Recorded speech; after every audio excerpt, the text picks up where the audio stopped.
The Tao of Self-Confidence, episode 771. Welcome to the Tao of Self-Confidence, where I share stories of amazing women who have discovered their inner journey to self-confidence. Visit our website at thetaoofselfconfidence.com. Your inner journey to self-confidence awaits.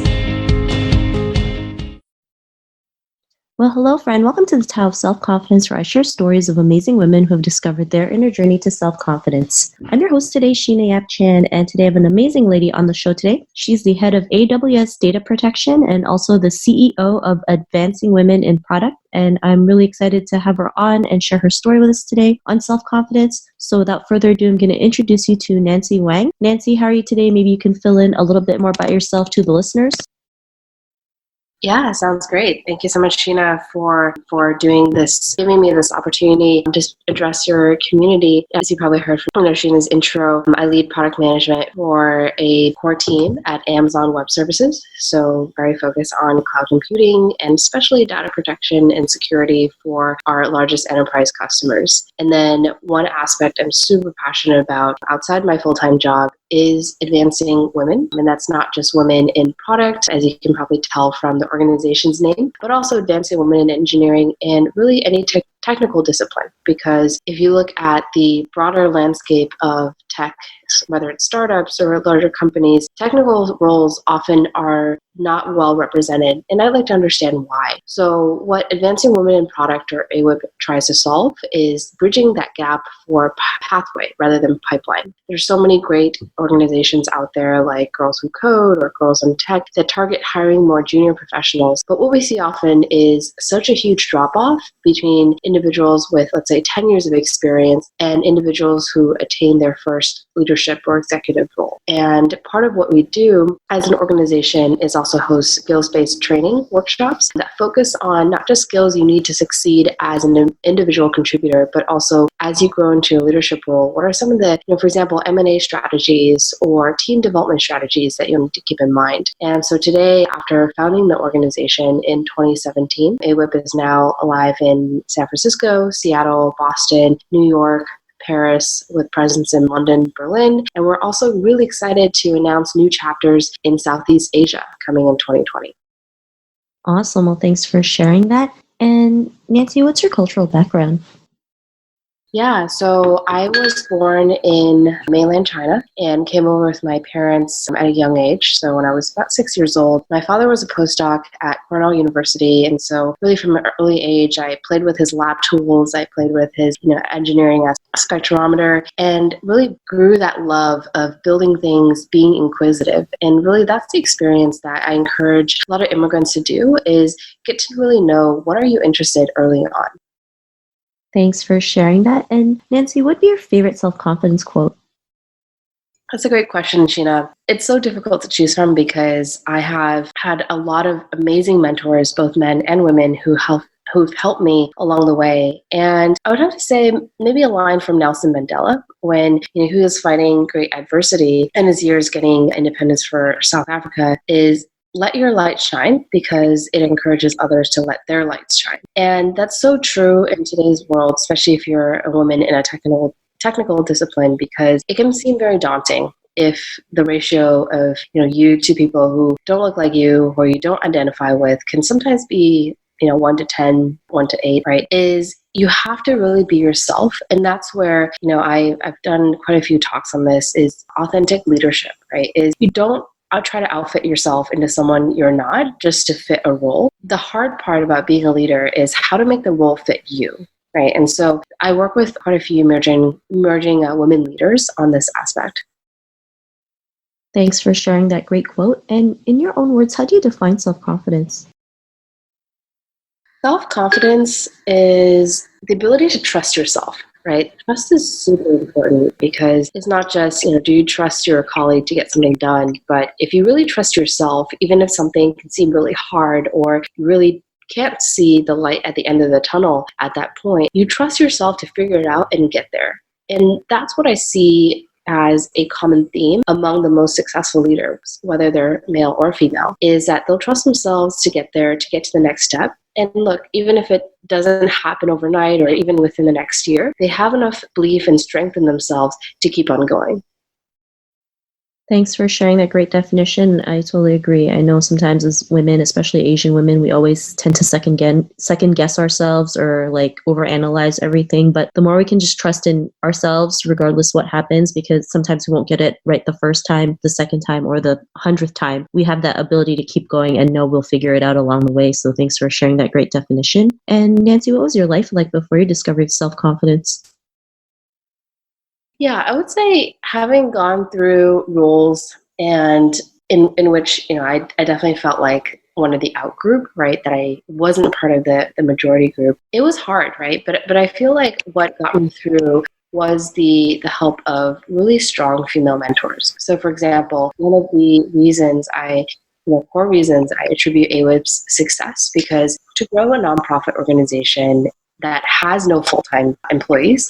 That's actually one of the things that surprised people the most about AWIP is that we do not have anyone full-time staff. All of us are volunteers that serve in different roles. And yet over the last really less than 3 years, because the organization was founded in April 2017, we have grown membership now to 12.6K worldwide with 6 chapters and counting all across the world. So that's the community and also ecosystem that I'm super passionate about building because, for example, our executive advisor, the woman I was referring to, her name is Tatiana Mahmood. She's a phenomenal woman leader. She's currently the chief product officer at Nextdoor. But let me tell you a story because, when she used to be a general manager at Amazon Web Services. And it's due to her intro to the vice president at AWS, who's another amazing woman leader. Her name is Sandy Carter, that I was able to get my current role and, am now one of the youngest head of products for AWS, right? So it's sponsors who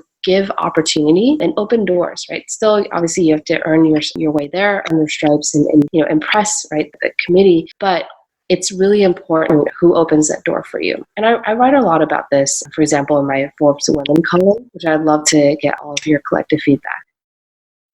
Thanks for sharing that. And it's great when women walk each other side by side and like are in this, together because, sometimes women in the workplace can get catty, right? But, there's your story where women actually join forces and help each other out and see the potential in you. And, sometimes that little boost of help can really, give you that confidence, right, to keep going. And especially with, what you've done with advancing women. I mean, it's amazing, right? Like you mentioned, you did it part-time and you have over 12,000 members in like a span of like 2.5 years, which is so amazing. Cause like, most people probably find it hard to do stuff, but you get a little bit of help from everybody to make it work. And, because of that, what's your life been like now? I would say I'm much more comfortable with myself than I was maybe even 5 years ago. And part of that is that self-realization of what you are good at, what you're not good at, and also coming to terms with things that you're never going to be good at. I remember when I was younger, my mom, she was a math teacher in China. And because she was so good at teaching kids math, her school promoted her to teaching the graduating class, honors math. And so she always had an expectation. And to this day, I feel kind of guilty because she expected me to be a math whiz, which my sister actually was. But math never came naturally to me, right?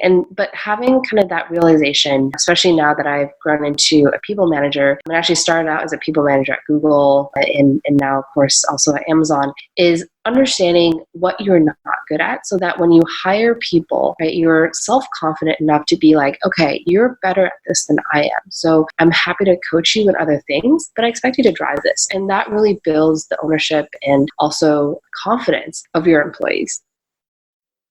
Thanks for sharing that. And, it's crazy, right? Most people think, Chinese people are all great in math.